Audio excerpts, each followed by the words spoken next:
ತುಮಕೂರು ಜಿಲ್ಲೆಯ ಕೊರಟಗೆರೆ ತಾಲೂಕಿನ ಚನ್ನರಾಯನದುರ್ಗ ಗ್ರಾಮದ ಸರ್ಕಾರಿ ಹಿರಿಯ ಪ್ರಾಥಮಿಕ ಶಾಲೆ ಹಾಗೂ ಸರ್ಕಾರಿ ಕಿರಿಯ ಉರ್ದು ಪ್ರಾಥಮಿಕ ಶಾಲೆಯ ಮಕ್ಕಳಿಗೆ ದಾನಿಗಳಾದ ಬೆಂಗಳೂರಿನ ಮಂಜುನಾಥ್ ರವರು ನೋಟ್ ಪುಸ್ತಕಗಳು ಹಾಗೂ ಲೇಖನಿಗಳನ್ನು ವಿತರಣೆಯನ್ನ ಮಾಡಿ ಜೊತೆಗೆ ಸಿಹಿಯನ್ನ ಹಂಚಲಾಯಿತು. ಆಮೇಲೆ ಕೊಟ್ಟಾದ್ಮೇಲೆ ಎಲ್ಲ ಒಂದು ಜೊತೆಗೆ ನಿಂತ್ಕೊಂಡು ತೆಗಿರಂತ ಬಿಡ್ರಿ. ಕೊಟ್ಬಿಟ್ಟವ್ರು ಆಗಲೇ ಈಗಿನ್ನ ಎಲ್ಲ ಕೊಟ್ಟಿದ್ದಾರಾಗಲೇ.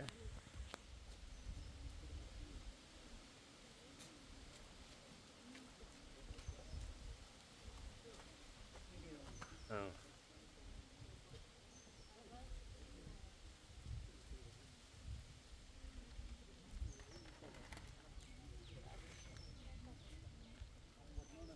ಗ್ರಾಮೀಣ ಭಾಗದ ಮಕ್ಕಳಿಗೆ ಶಿಕ್ಷಣಕ್ಕೆ ಪ್ರೋತ್ಸಾಹವನ್ನ ಸಿಗಲೆಂಬ ಉದ್ದೇಶದಿಂದ ನೋಟ್ ಪುಸ್ತಕಗಳು ಮತ್ತು ಲೇಖನಿಗಳ ಸಹಾಯವನ್ನ ಮಾಡಿದ ಬೆಂಗಳೂರು ಮೂಲದ ಮಂಜುನಾಥ್ ಹಾಗೂ ಕುಟುಂಬದ ಸದಸ್ಯರು ಮುಂದಿನ ದಿನಗಳಲ್ಲಿ ಶಾಲೆಯ ಮಕ್ಕಳಿಗೆ ಡೈರಿಯನ್ನ ವಿತರಣೆ ಮಾಡುವುದಾಗಿ ತಿಳಿಸಿದರು.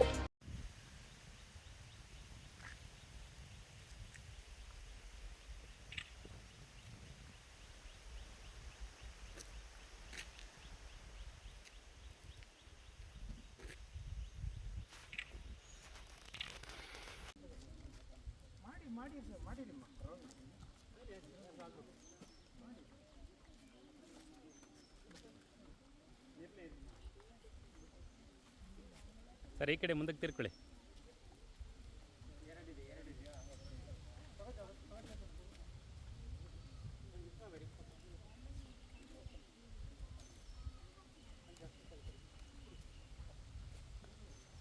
ಈ ಸಂದರ್ಭದಲ್ಲಿ ಬೆಂಗಳೂರು ಮೂಲದ ಜಯರಾಮ್, ಚನ್ನರಾಯನದುರ್ಗ, ಮಂಜುನಾಥ್, ನಂದನ್ ಹಾಗೂ ವಕೀಲರಾದ ಚೇತನ್ ಹಾಗೂ ಶಾಲೆಯ ಶಿಕ್ಷಕರು ಮತ್ತು ವಿದ್ಯಾರ್ಥಿಗಳು ಉಪಸ್ಥಿತರಿದ್ದರು.